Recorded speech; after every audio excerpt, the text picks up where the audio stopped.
كده يا كابتن خالد واهلا بيك معانا.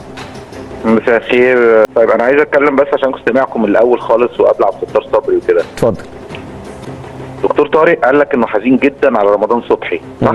صحيح. عشان بعيد عن المنتخب. ورغم كده احنا اخترنا حسين الشحات اللي هو ما بيلعبش منتخب.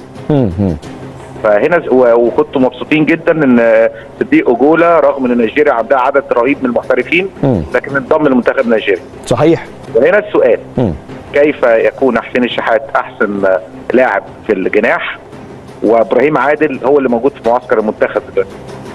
في اسباب كتيره يا كابتن خالد، يعني مش موضوع السياق بس، لو طرحنا للنقاش يعني احنا دايما كابتن حسام كان عنده وجهات نظر في اماكن كتير، يعني المكان ده نفسه يعني كابتن حسام نفسه قال هنا لما اتسال في القصه دي قال انه المكان ده اصلا فيه تريزيجيه وفيه عمر مرموش، فرقم 3 بالنسبه له هو ابراهيم عادل، يعني رقم 3 بعامل السن اللي بيتجرب ابراهيم عادل.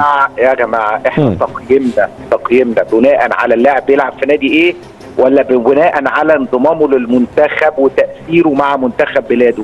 يعني انتوا بتختاروا احسن لاعب في الدوري محليا يعني ولا بتختاروا عامة احسن جناح في مصر؟ اكثر لعيب تأثيرا في الدوري، ده استفتاء النهارده. هي في الدوري. لكن ما يلعبش منتخب مش فارقه. لا ملوش علاقه المنتخب دلوقتي، يعني مش موضوع المنتخب، يعني اذا كنا بنناقش عن انه اللعيبه بالانضمام للمنتخب ده موضوع تاني. اللجنه الفنيه واللجنه عند اختيار افضل جناح في مصر محلي لابد ان يكون لاعبا في المنتخب. ده لو بنتكلم عن قيمه اللعيب يا فندم، لكن لعيب على مدار موسم اجاد وتالق فيستحق ان هو يكون موجود. يعني لو بناقش القيمه ممكن اطلع 11 رمضان صبحي كقيمه. معلش انت ابراهيم عادل انت بتقول ده نمره 3 وما لعبش كتير وبتاع. طيب ابراهيم عادل عشان الاصابه وكده، لكن طب ابراهيم عادل جاب هداف الاولمبياد. ابراهيم عادل مش في الدوري، اغلى لاعب مش في الدوري يا كابتن. سنه وخبراته. ابراهيم عادل بيلعب في نادي اقل تاثيرا. لا يعني خلاص بص انا بحترم الاراء بس انا دايما من وجهه نظري. يعني انت بتقول لي زيزو مصطفى فتحي وميدو جابر مفيش مقارنه. خلاص زيزو يعني في حته ثانيه. انت بتتكلم على لعيب دولي، بتتكلم على لعيب لاعب لمنتخب بلاده. لو انت بتتكلم على نادي الزمالك لم يكن مؤثرا زيزو في الدوري، يعني لم يكن الزمالك ما عملش حاجه. ما تختاروش لو مش مؤثر في الدوري، ما تختاروش. الزمالك وحش، الزمالك مش كويس. ايوه هو التقييم على صعيد الدوري، ما احنا ممكن نناقش قيمه رمضان صبحي الاعلى قيمه في الاجنحه، لكن هو النهارده مش كويس بقى. لو صعيد الدوري ما نختارش زيزو. ما هو زيزو من ضمن تألقه ايه؟ انه لاعب اولمبياد، انه كان متواجد مع لا ملوش علاقه بالاستفتاء يا كابتن، ملوش علاقه بده خالص. احنا النقاش هنا على صعيد البطوله، على صعيد الدوري والكاس، لكن المنتخب ده نناقشه الاسبوع الجاي. المره دي احنا بنتكلم على موسم. عندما يتم اختيار افضل لاعب في اي بطوله في اي حته في العالم بيتم الاختيار بناء كمان على معايير ان اللاعب ده وزي ما هو مؤثر مع نادي لابد ان يكون مؤثر مع منتخب بلاده وعلى مدار سنوات. بدليل ان الدكتور طارق القدر نفسه قال لك انا حزين على رمضان ما بيروحش المنتخب.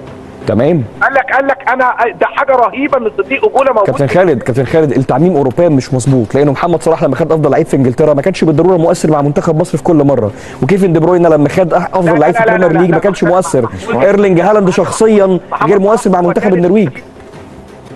منتخب مصر يبقى مش مؤثر ازاي؟ ايوه يعني انا لو بتكلم على قيمه اللعيب نفسه، قيمه هالاند مع النرويج كبيره لكن غير مؤثره. بريمير ليج هداف الدوري ما خدوش ازاي؟ لكن بينضم للمنتخب، متواجد في المنتخب، ما وضع طبيعي. يعني دي بروين موجود في بلجيكا طول الوقت كويس. ومحمد صلاح ايقونه منتخب مصر. يعني ايوه تاثيره الدولي غير في الدوري المحلي، يعني سواء صلاح او دي بروين او هالاند تاثيرهم في انديتهم حاجه وفي المنتخب حاجه ثانيه. انا ممكن يكون عندي لاعب دولي وبيلعب دوليا مع المنتخب وبتاع وما اختاروش افضل جناح. مش بالضروره كابتن، احنا لو قعدنا مسكنا الفايل بقى من اوله لحد اخره هنوقع لعيبه كبيره. يعني واحد زي شيكابالا قيمته كبيره مع الزمالك على مر التاريخ وفي مواسم معينه، هل كونه ما نجحش مع المنتخب المصري يقلل من القيمه حاجه؟ بص لو موضوع دوري دي قصه ثانيه، لكن انا قولا واحدا ابراهيم عادل واحد راح جاب جونين في اسبانيا وكان هيبقى هاتريك، جاب من هدافين، وصلنا للدور قبل النهائي في اولمبياد باريس مع نجوم عالميين مع مستوى مختلف. الاسهام مع الدوري ايه يا فندم؟ الاسهام في المسابقه المحليه ايه؟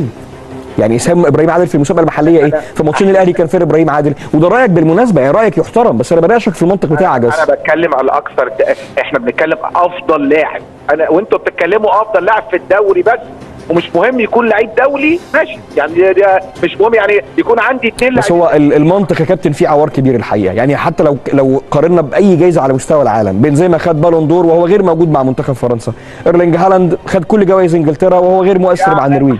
هو انت بتقارن مستويات ايه بايه؟ انت بتقارن بنزيما؟ لا احنا بنقارن تصنيف جايزه موجوده النهارده. ابطال اوروبا، هو خد احسن لاعب ليه؟ عشان خد دوري ابطال اوروبا مع الشامبيونز ليج، مع دوري ابطال اوروبا، فهو خد دوري ابطال افريقيا. ايوه ما هو الشامبيونز ليج واحد. احنا بس هنحط لنا كونسيبت عشان اعرف اتناقش معاك. عشان عنده خناقه مع ديشامب كويس، عشان مستواه او عدم اقتناع المدرب بيه. بس طب وليه مش عارف تطبق ده على اي نموذج تاني؟ يعني قد يكون كابتن حسام مش مقتنع بحسين، ما بيحبوش وغيره من الاسماء. حسين الشحات لم ينضم مع كوبر، حسين الشحات لم ينضم مع اجيري، حسين الشحات لم ينضم مع كارلوس كيرو. وبنفس المنطق زيزو كان ضحيه ان في محمد صلاح جناح يمين يا كابتن، ما هو نفس المنطق. يعني حسين حتى لو كان موجود لا كان هيلعب على تريزيجيه ولا على مرموش، وزيزو طول ما صلاح موجود وصحته كويسه مش هيلعب على صلاح. ابراهيم عادل راح ليه؟ طب ابراهيم عادل راح ليه؟ طب ما كان يروح ثالث. علشان عشان في خطه ل 2026، في معدل سني مهم هنا في الموضوع، ونفس المنطقه دي ليها علاقه باسماء كتير موجوده، يعني احمد رمضان بيكم استدعي للمنتخب لنفس السبب. تريزيجيه لعيب كبير في السن مش صغير برضه. يعني المساله كابتن خالد مش اهلي وزمالك اطلاقا، يعني المساله احنا في القايمه دي وفي استفتاء النهارده موجود فيها احمد سامي، موجود فيها مهند لاشين، موجود فيها الشيبي، اسماء لو طرحت للجمهور يا كابتن خالد ما كانش هيتم اختيارها. هو ايه اللي جاب سيره الاهلي والزمالك دلوقتي؟ لا يعني قصدي المساله هنا انت بتقيم حسين، بتقول ان حسين احنا بنقيم هنا على انه مش موجود مع المنتخب، وبعدين رمينا على زيزو الناحيه الثانيه. هي المساله مش اهلي وزمالك، هي مساله هو استفتاء له معايير كتير لناس كتير موجوده. انت لو رايك انه ابراهيم عادل اوكي مفيش مشكله، لكن في النهايه هي اراء. لا انا رايي ان التقييم دايما لابد ان يكون تقييم شامل من حيث مستوى اللاعب مع منتخب بلاده ومع ناديه وتاثيره مع منتخب بلاده ومع ناديه، بس ده طيب ده رايك ويحترم طبعا. فكره اهلي وزمالك خالص، انا مش عارف انت اللي جبت اهلي وزمالك دلوقتي. لا ما هو انت بتقول لي زيزو وبتقول لي بقيه الاسماء. هو انا جبتك سيره اهلي وزمالك ولا جبت سيره لعيبه؟ ما هو انت بتقول لي زيزو طبعا هو الافضل عشان زيزو مؤثر مع المنتخب ولاعب اولمبياد، بقول لك المنتخب ملوش علاقه باللي احنا بنقوله، قلت لي لا له علاقه، فده رايك. يا انت بقول لك انت بتقول لي دلوقتي زيزو ومصطفى فتحي وميدو جابر بالظبط كده. انا بقول لك التقييم واضح ان ايوه انت قلت لي زيزو علشان لعب مع المنتخب الاولمبي ولاعب اولمبياد وعشان موجود في المنتخب، وحسين مش في المنتخب. لا مش بقاله 3-4 سنين. طيب في العموم الراي واضح يا كابتن خالد. ما بقى ولا دوري ولا زمالك ولا اهلي رقم الاهلي خالص. الراي واضح طبعا بدون نقاش، وجهه النظر وصلت، وبشكرك شكرا جزيلا على وجودك معانا.